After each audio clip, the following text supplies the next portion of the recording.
Assalamualaikum warahmatullahi wabarakatuh. Perkenalkan, nama saya Vina Oktaviana dengan NPM 22311065, Prodi Sistem Informasi Universitas Teknokrat Indonesia. Di sini saya akan menjelaskan tentang tanggung jawab sosial perusahaan dan etika manajerial. Mengapa prinsip tanggung jawab sosial dan etika manajerial sangat penting bagi perusahaan modern? Mari kita bahas dan saya akan menjelaskannya di berikut. Tanggung jawab sosial perusahaan atau disebut dengan CSR. Apa itu CSR? CSR adalah tindakan perusahaan dalam mengambil tanggung jawab terhadap dampak sosial dan lingkungan dari bisnis mereka. Yang kedua, mengapa ini penting?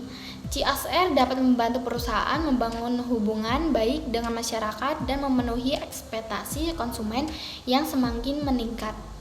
Manfaat bagi perusahaannya, CSR dapat meningkatkan reputasi perusahaan, meningkatkan loyalitas konsumen, dan memperkuat hubungan dengan pemasok dan mitra bisnis. Selanjutnya ada etika dalam manajerial. Apa itu etika dalam manajerial? Yaitu kode perilaku yang menetapkan bagaimana manajer harus berperilaku dan membuat keputusan dalam bisnis. Yang kedua, pentingnya etika dalam manajerial. Etika manajerial dapat membantu mencegah kesalahan dan melewangan yang dapat merugikan perusahaan dan mengaku kepentingan. Yang ketiga, pelanggaran etika manajerial. Pelanggaran etika manajerial dapat menciptakan reputasi buruk bagi perusahaan dan mempengaruhi hubungan bisnis dan investasi. Yang selanjutnya ada arti dan pentingnya CSR.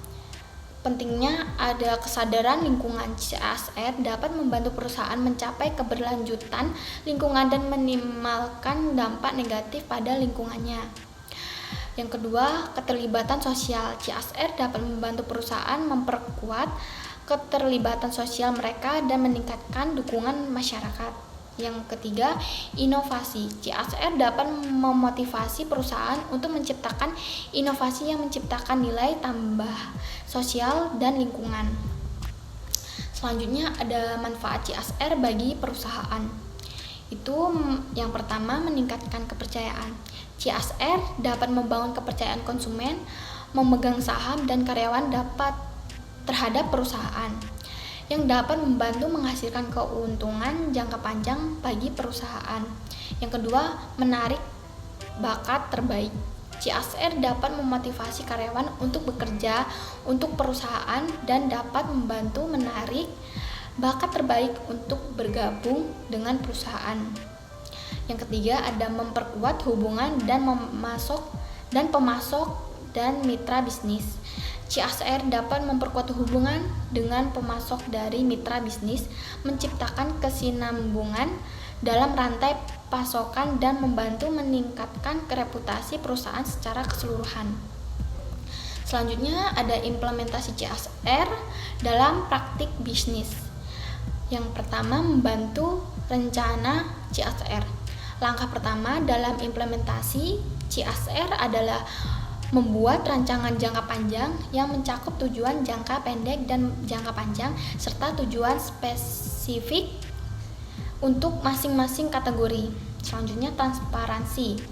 CSR bukan hanya tentang melakukan tindakan sosial, tetapi juga tentang memastikan bahkan tindakan ini dapat dilihat dan diketahui oleh pemangku kepentingan perusahaan. Yang terakhir, memotivasi karyawan. Perusahaan harus memotivasi karyawan untuk bergabung dengan program CSR dan memotivasi karyawan untuk ikut serta aktif dalam program. Selanjutnya, tantangan dan hambatan dalam menjalankan CSR. Tantangan menemukan kesesuaian antara tujuan sosial dan keuntungan bisnis, implementasi yang berkelanjutan dan konsisten, dan mendapatkan dukungan dan pihak ketiga.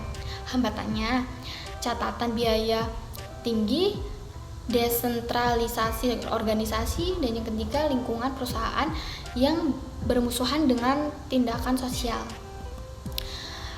Kesimpulan dari materi tadi adalah kesimpulannya tanggung jawab sosial perusahaan dan etika manajerial adalah dua hal penting dalam bisnis modern. Pesan utamanya adalah Karakteristik pada pesan utamanya adalah karakteristik penting dalam pengambilan keputusan bisnis dan strategi masa depan yang membuat perusahaan lebih berkelanjutan di masa depan. Mungkin itu saja yang dapat saya sampaikan.